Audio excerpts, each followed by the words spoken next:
तर जळगाव शहरातील मीनाताई ठाकरे कॉम्प्लेक्स परिसरामध्ये गोळीबार झालेला आहे। या गोळीबारामध्ये समाधान सकपाळे या तरुण जो आहे तो जखमी झालेला आहे। वादातून तरुणावर गोळीबार केल्याची माहिती मिळते आहे। रामनवमीच्या दिवशी तरुणामध्ये वाद झालेला होता।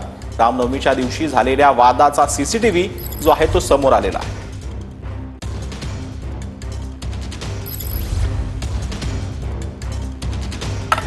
तर जळगाव शहरातील मीनाताई ठाकरे कॉम्प्लेक्स परिसरामध्ये गोळीबार झालेला आहे।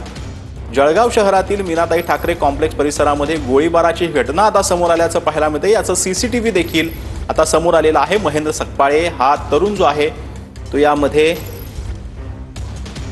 माहिती मिळते ही समोर आलेली। रामनवमीच्या दिवशी तरुणामध्ये जो आहे तो वाद झालेला होता आणि या वादाचं सीसीटीव्ही जे आहे ते आता समोर आल्याचं पाहायला मिळतं।